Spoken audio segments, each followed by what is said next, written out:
Primera parte de la clase ahora vamos a tratar de unificar algunos términos y algunos conceptos con la idea de marcar la base y saber de dónde arrancamos.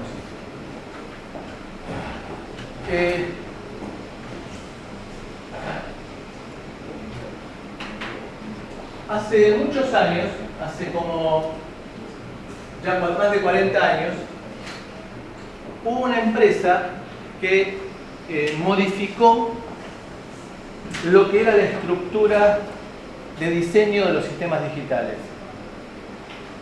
Hasta ese momento, cuando venía alguien y quería hacer un proyecto, uno se sentaba con esa persona y trataba de resolver el problema que nos habían presentado y que se supone que en mutuas discusiones habíamos llegado a encontrar exactamente el alcance del proyecto de lo que se quería hacer, y lo resolvíamos utilizando mapas de Carnot, Quinn-McCluskey, máquinas de estado, y entregábamos una plaqueta que cumplía las funciones que nos había solicitado el cliente. Ahora, resultaba que si habíamos interpretado mal una especificación o la experiencia indicaba que había que hacer algún cambio porque el uso exigía diferentes prestaciones, había que tirar la placa que se había diseñado y hacer una placa nueva, con los costos de rediseño que eso implicaba. En el año 73-74 hubo una empresa que encaró un par de proyectos con una filosofía distinta. Por ejemplo, le habían pedido hacer una calculadora y a partir de, hasta ese momento, las calculadoras utilizaban chips específicos de calculadora. Aquí lo que les ocurrió hacer es crear una dualidad en la cual la personalidad del sistema ya no estaba dada solamente por los componentes que se utilizaban y su conexión, sino le agregaron el concepto de programa. Con lo cual, aparte del hardware que se utilizaba, la circuitería que se utilizaba, la traducción de hardware es ferretería. Hardware store es ferretería, es decir, que hardware son los fierros. Entonces, aparte del hardware, aparecía una nueva entidad incorporada al diseño, que era un programa. Por jugar, como le gustan habitualmente a los sajones con la sigla, lo opuesto a hard es soft, suave. Entonces crearon el software. Y en particular, como ese software, cuando salía la calculadora al mercado, no se modificaba, quedaba firme, se llamó firmware. Entonces, el concepto de firmware es el programa que va a estar incorporado en ese equipo que mezcla hardware con programa. El otro proyecto que encaró esa empresa fue la implementación de una terminal de video. Terminal de video significa el monitor y el teclado que hasta ese momento estaban alejados de la computadora, estaban a decenas de metros y se conectaban por línea serie, por una RC232, a una computadora que estaba alejada, una computadora central. Entonces la terminal de video utilizaba otro de esos dispositivos que incorporaban memoria y que revolucionaron el concepto de diseño. Los dos proyectos fracasaron en cuanto a la posibilidad económica, pero sentaron las bases de lo que llamamos a partir de ese momento lógica programada. La empresa esa se llamó Intel y realmente cambió la filosofía del diseño de los sistemas digitales a partir de ese momento. Piensen ustedes lo que es la vida nuestra si no tuviéramos esas entidades que tienen memoria y que tienen hardware. La lógica cableada es rígida. Si la quiero modificar voy a tener que hacer parches, cortar, poner cablecitos. La lógica programada es la que incorpora al hardware un programa que va a estar en forma firme, permitan la asociación, en la memoria que está pegada a ese hardware. Este concepto nuevo que incorporó Intel se llamó microprocesador. El microprocesador era una inteligencia fundamental que tenía la posibilidad, aparte de la circuitería incorporada, la de agregar un código, programa, que era el que permitía realizar instrucciones. Y esto fue realmente revolucionario porque permitió una explosión de producción y de diseño. ¿Por qué? Hasta ese momento, hasta la época que apareció la lógica programada, con la lógica cableada, yo quería hacer un sistema de adquisición de datos, tenía que ser una placa exclusiva para el sistema de adquisición de datos. Quería hacer un control de motores, tenía que diseñar una placa que se dedicara a controlar motores. Quería hacer un display electrónico de texto de tipo de los del subte, tenía que hacer una placa para control de eso. La incorporación del concepto de programa permitió que yo diseñara una única placa y que cambiara el programa y que esa misma placa me permitiera controlar el display del subte, manejar motores y hacer un sistema de adquisición de datos. Entonces, en lugar de fabricar 100 placas de cada una, empecé a fabricar 1000 placas de un solo tipo. Entonces, ustedes creo que es bastante intuitivo que fabricar 100 placas de un solo tipo es más barato que fabricar 10 tipos distintos, 100 placas cada una de ellos. Con lo cual empezaron a bajar costos. Con lo cual se vio que esa placa se podía utilizar para otras cosas más. Entonces, en lugar de fabricar 1000 placas, empecé a fabricar 5000. Con lo cual empecé a bajar costos. Y empecé a entrar en mercados en los cuales, hasta ese momento, y por razones económicas, estaba vedado. Es decir, las soluciones electromecánicas hasta ese momento eran más baratas. Fíjense ustedes que la electrónica empezó a entrar en el automóvil en la década del 80. Hasta ese momento había sistemas terriblemente primitivos, como por ejemplo el carburador, que era...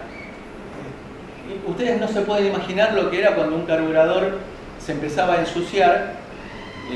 Yo, en lo personal, tengo rechazo al olor a nafta, me hace mal, porque tuve un auto en el cual vivía chupando nafta para tirarla en el carburador.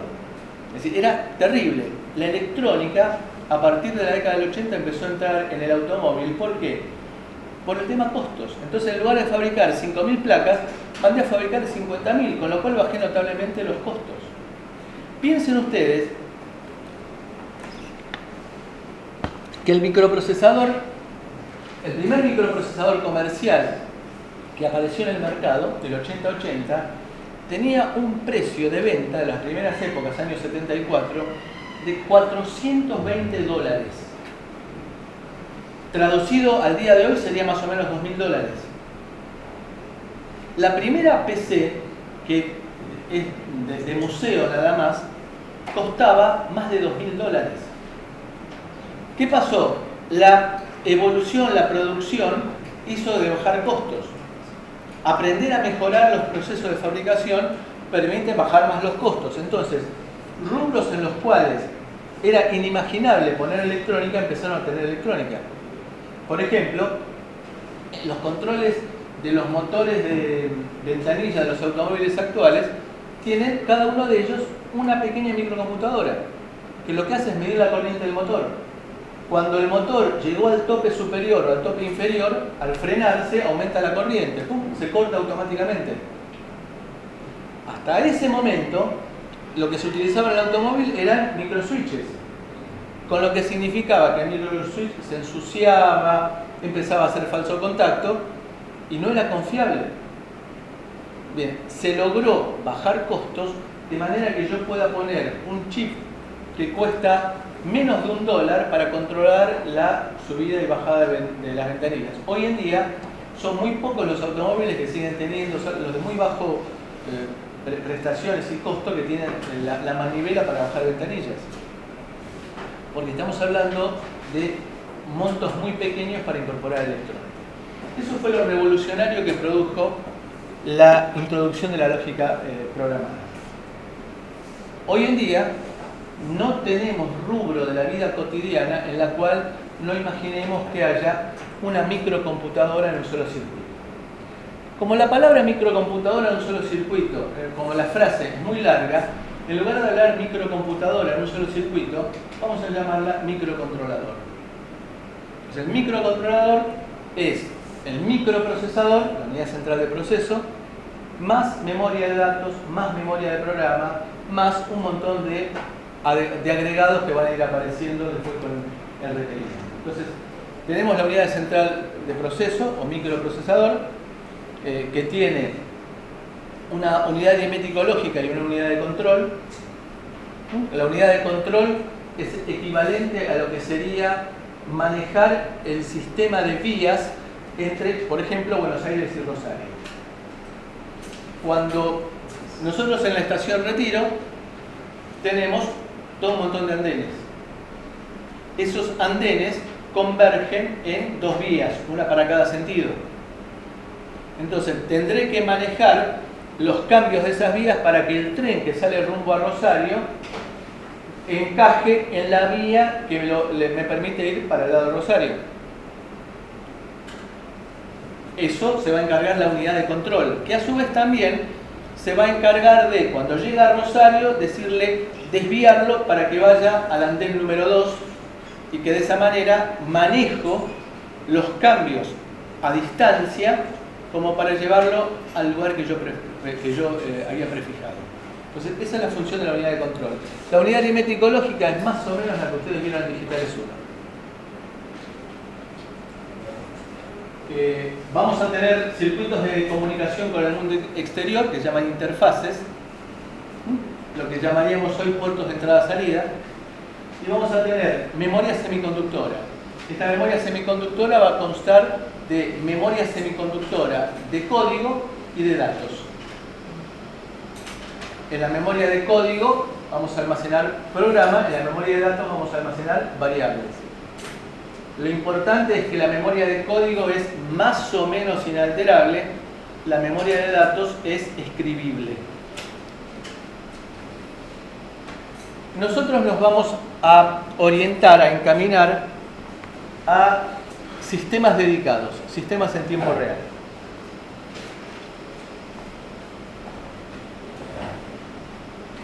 Por ejemplo, ¿qué significa sistema dedicado? ¿Qué se les ocurre a ustedes que es un sistema dedicado?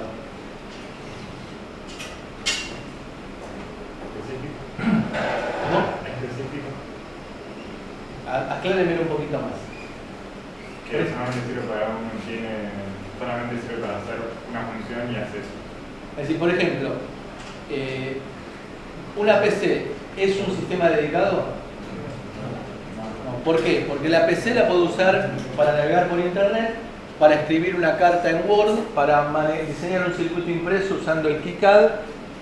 Es de propósito general. ¿El control de un lavarropas es un sistema dedicado? Sí. ¿Sirve para levantar un portón? No. Entonces, el sistema dedicado está orientado a una función específica.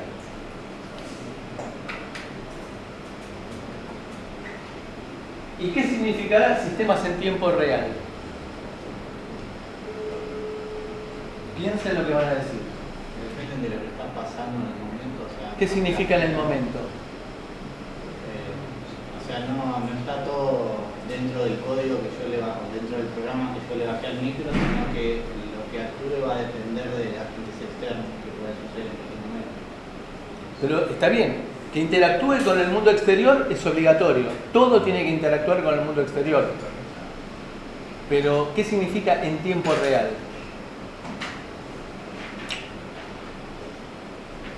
Tiene que responder en cierto tiempo.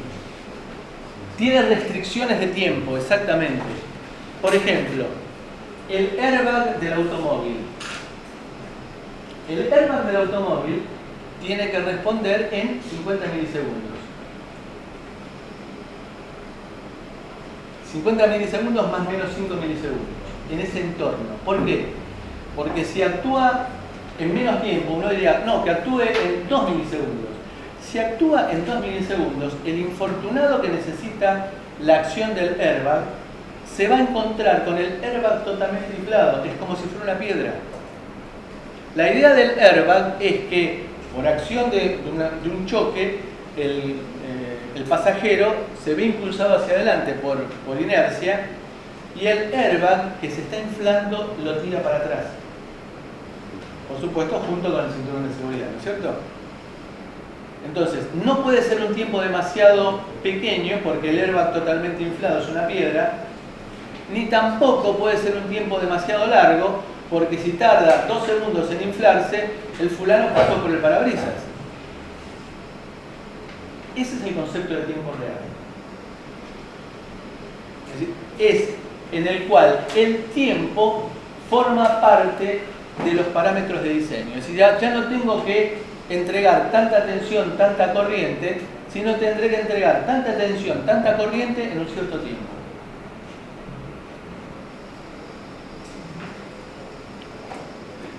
Aprovechemos acá para hacer 2 disquisiciones más que les pido que anoten. No existe ni la instantaneidad ni la simultaneidad.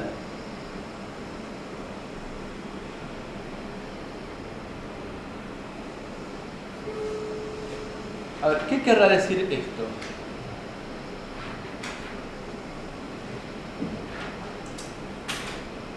Que no existe la instantaneidad.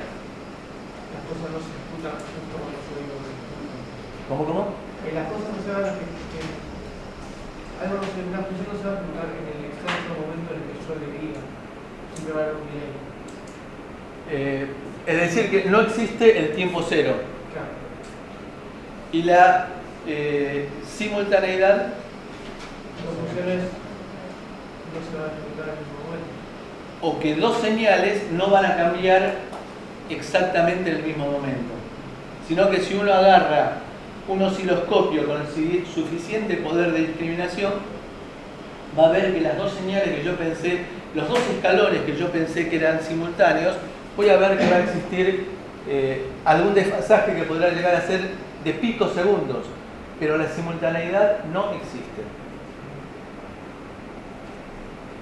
Entonces, todo esto está vinculado con la idea de tiempo real. El tiempo pasa a ser parámetro de diseño.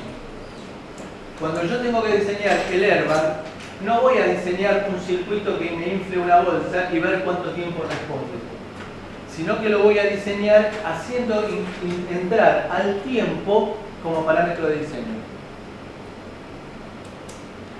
El concepto de diseños en tiempo real estricto es un curso entero. Por ejemplo, la Universidad Nacional del Sur es un cuatrimestre. Diseño de sistemas en tiempo real. Nosotros vamos a usar la idea de tiempo real para caracterizar los productos que diseñemos en nuestra materia. Por ejemplo, volvamos a sistemas dedicados. Toda la línea blanca de electrodomésticos son sistemas dedicados.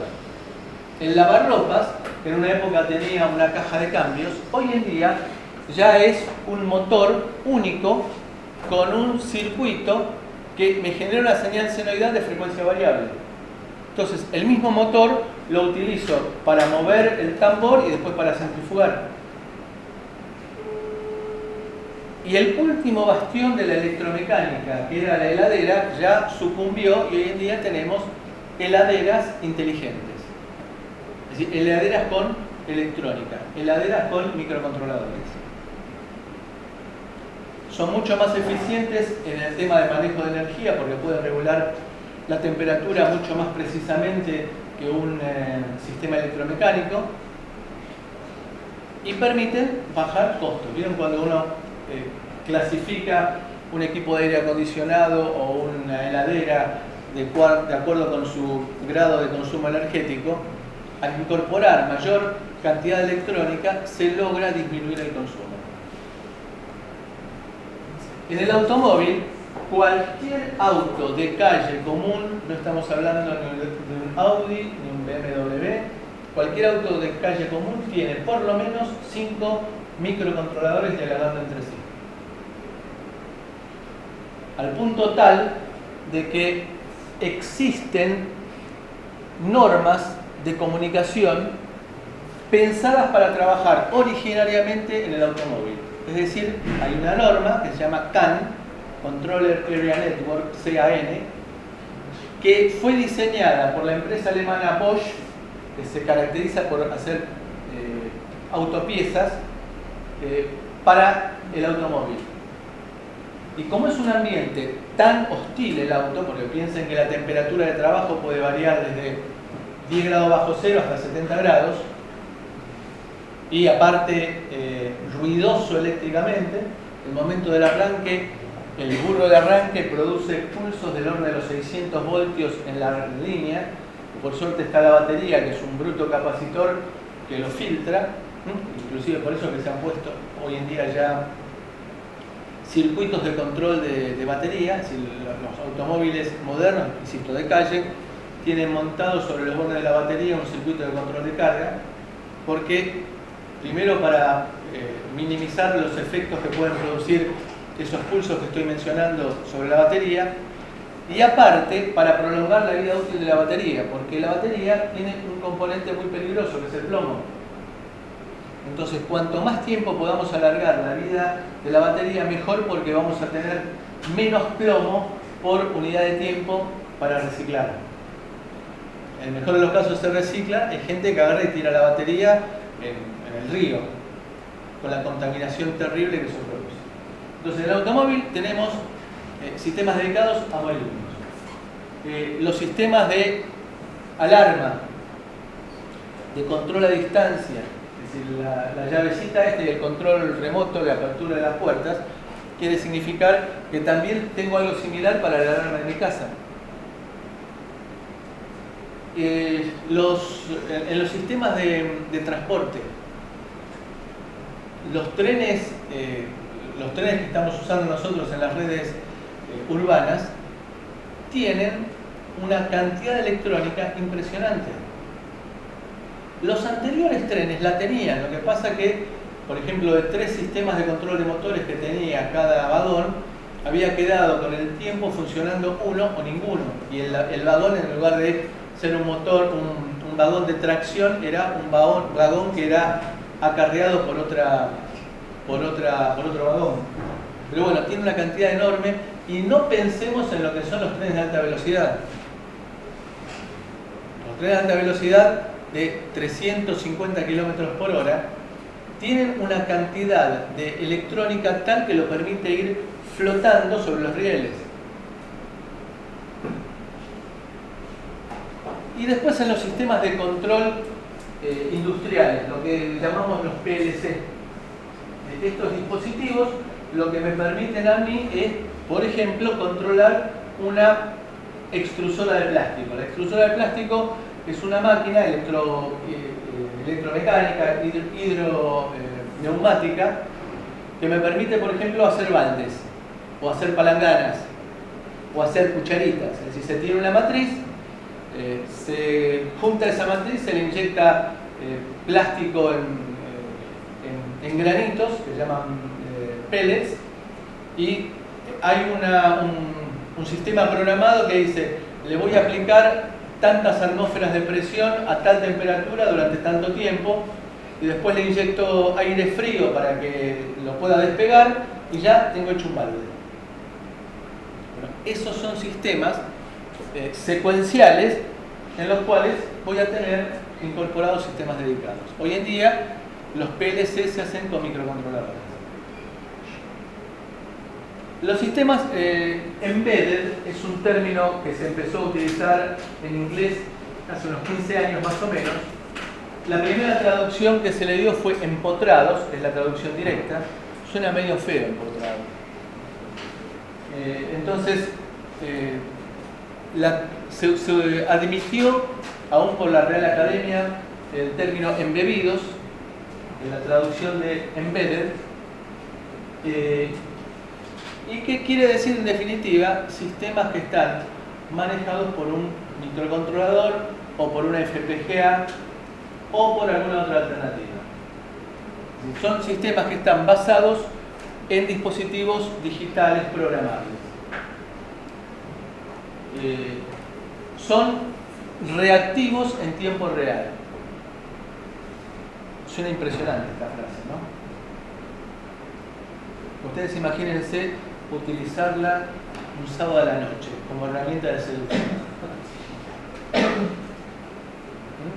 Logran, sin lugar a dudas, si en el medio de un boliche llegan a decir un sistema reactivo en tiempo real, logran concentrar la atención de todos los asistentes. Lo más probable también de los patovicas que digan, este tipo se pasó, tirémoslo afuera. Entonces, ¿qué significa sistemas reactivos de tiempo real? Significa que reaccionan a eventos externos y generan eventos en un determinado entorno de tiempo.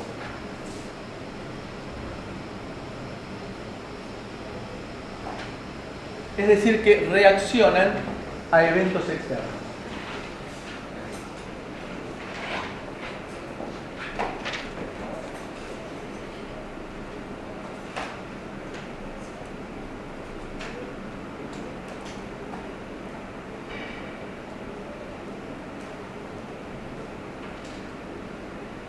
Mantienen interacción permanente.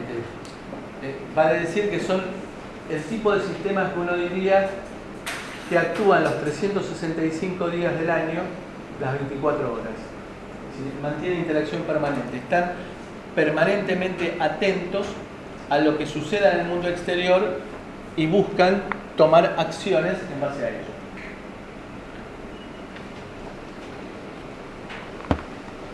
Están funcionando continuamente.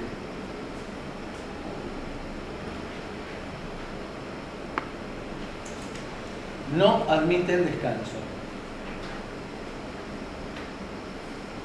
Están sujetos a restricciones externas de tiempo. Tienen que actuar en un determinado tiempo.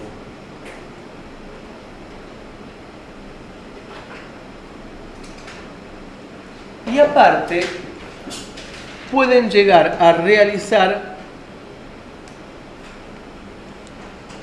varias tareas concurrentemente.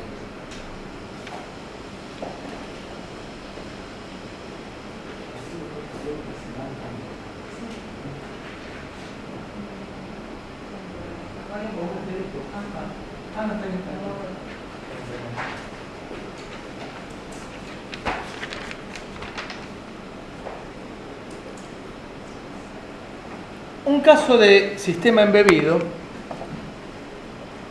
es el automóvil, que lo habíamos mencionado antes. La radio del auto es un sistema embebido. El panel del auto es un sistema embebido. Hay un video que está circulando en YouTube en el cual se ve cómo se hacen los autos, los Mercedes, y es realmente impresionante que son robots. Solamente en la etapa final aparecen los seres humanos. Es la aparición de fábricas sin luz. ¿Para qué necesitan luz los robots? Es en serio lo que digo, El panel hoy en día es una entidad completa que se pone todo junto, como si fuera un encastre. Después tenemos un bus de datos que va a estar vinculando las computadoras, lo que mencionábamos antes, el CAN. Tenemos un giróscopo para detectar cuando el automóvil entra a hacer trompo, por ejemplo, o cuando pierde estabilidad. Tenemos el ABS para evitar que se bloqueen las ruedas en el proceso de frenado. Tenemos la distribución dinámica de frenado de acuerdo a lo que haga el auto. Si pierde estabilidad, se regula automáticamente el frenado para evitar que el auto entre en tronco. Tenemos la conectividad del GPS. Fíjense cuántas computadoras que estamos mezclando ya. Tenemos la posibilidad en otros lugares del mundo en los cuales al GPS se le pone una conexión con una emisora que está indicando dónde hay cortes. Digamos, en Buenos Aires sería innecesario eso porque sabemos que hay cortes en todos lados. Pero bueno, le avisa al GPS, busca un desvío porque este camino que vos querías hacer está cortado. Y después tenemos, por ejemplo, la ubicación, enviando los datos que genera el GPS, enviándolos para que alguien pueda en una planilla, estar en un mapa, pueda llegar a estar viendo en qué lugar está el vehículo. Eso se hace por transmisión, lo que se llama GSM, GPRS, que es utilizar una banda colateral de telefonía celular, que es muy barata, es decir, se paga por byte. Entonces, yo puedo mandar cada minuto la ubicación, mandando, por ejemplo, 128 bytes diciendo estoy en tal lugar. Y el costo que tiene es de centavos de peso. Con lo cual puedo estar ubicando en el entorno que yo me proponga, es decir, en el rango de tiempo que yo me proponga. ¿Sí? Puedo con todo esto hablar de un auto de calle. De vuelta, no es un Audi, no es un Mercedes, no es un BMW. Sino que es un auto de calle que tiene muchas de estas prestaciones. Estamos hablando entonces de un microcontrolador que puede estar tomando datos de transductores y que va a estar generando o manejando actuadores, por ejemplo puede ser una contactora para prender un motor o un indicador que me marca en un display la temperatura del horno. Y la contactora esa está manejando un calefactor que es el que prende y apaga para generar calor y aumentar la temperatura. Tenemos básicamente dos arquitecturas de computadora. La von Neumann, en la cual hay una única arquitectura de memoria, es decir, la memoria es única, y en esta memoria única vamos a tener en forma indistinta datos o programas. ¿Qué quiere decir? Basémonos en la arquitectura de la PC. En la PC yo ahora corro el navegador y tengo en un bloque de memoria código para el navegador, en otra parte la imagen que quiero presentar, es decir, datos. Cierro el navegador, entro por ejemplo en un CAD para diseñar un impreso y probablemente en la zona que antes tenía código ahora tenga datos y en la zona que tenía datos ahora tenga código mezclado porque no hay zonas de memoria reservadas. Entonces la arquitectura von Neumann, cuyo ejemplo clásico es la PC, mezcla código con datos, no tiene memoria especializada. Se supone que tiene adosado un disco rígido o alguna memoria de otro tipo que transfiere el código. Esta es la arquitectura von Neumann. Tiene una única forma de direccionar la memoria y tenemos un único conjunto de bases. Base de datos y base de direcciones. Eso lo manejamos todo, la idea de base de datos, base de direcciones. ¿Sí? No es pecado decir no lo sé. Es pecado callarse. Todos sabemos lo que es base de datos, base de direcciones. Entonces tenemos un único conjunto de bases para direccionar y para datos. La arquitectura Harvard es una arquitectura justamente creada en la Universidad de Harvard.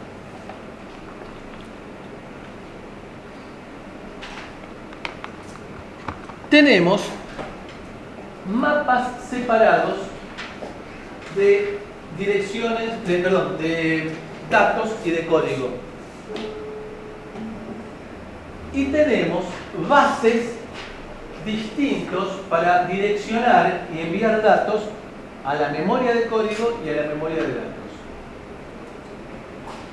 Observen ustedes que acá tenemos bases separados que son los que me permiten la posibilidad de acceder simultáneamente, con las restricciones de la palabra simultaneidad que dimos hace un ratito, simultáneamente a código y a datos. Es decir, que mientras estoy buscando una instrucción, puedo estar escribiendo el resultado de una operación anterior, porque se hace sobre memorias distintas. Entonces voy a estar buscando una instrucción en la memoria del programa y al mismo tiempo voy a estar escribiendo un resultado de la memoria de datos, cosa que puedo hacer porque tengo bases separados. Entonces puedo llegar a hacer por lo menos dos cosas al mismo tiempo,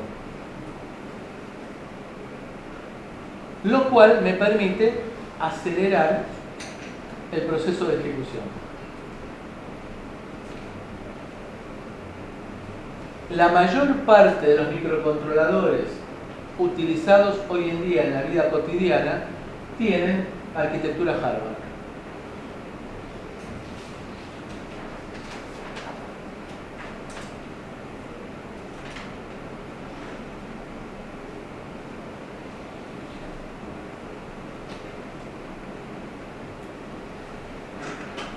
Históricamente se clasificaron las computadoras de acuerdo a la cantidad de direcciones que tenían por cada instrucción. Entonces, vamos primero a imaginar cómo sería el diseño loco de un estudiante de ingeniería informática, cómo haría su computadora ideal. El primer campo de esa instrucción, es decir, un conjunto de bits de esa instrucción, contendrá el código de operación, es decir, qué es lo que quiero hacer. Después vendrá, supónganse que lo que quiero hacer es sumar. Entonces, en esos bits de código de operación aparece una identificación para el microcontrolador de que quiero sumar. ¿Sumar qué? Sumar un primer operando, en el cual doy la dirección del primer operando, un segundo operando, del cual doy la dirección también, y que el resultado se guarde en una tercera dirección. Y, ya que estamos soñando, pongo la dirección de la próxima instrucción. Entonces, por eso se llama máquina de 4 direcciones. La experiencia nos indica que habitualmente las instrucciones están correlativas en la memoria del programa, una a continuación de la otra. Entonces, en medio del cohete, poner la dirección de la próxima instrucción. Por ese motivo, se eliminó ese campo y se puso, a cambio de eso, un contador. Un contador es lo mismo que ustedes vieron en Digitales 1. Es decir, un contador es un dispositivo que va contando posiciones de memoria.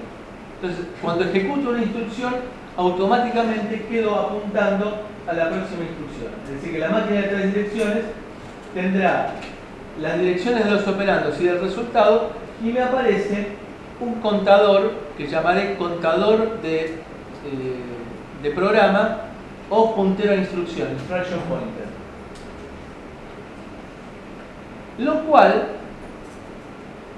cual se implementa bastante fácil hoy en día en un microcontrolador, en el cual tenemos dentro de la instrucción, dentro de la palabra de instrucción, que en este ejemplo, este es un ejemplo real del microcontrolador que nosotros vamos a utilizar en nuestra experiencia práctica.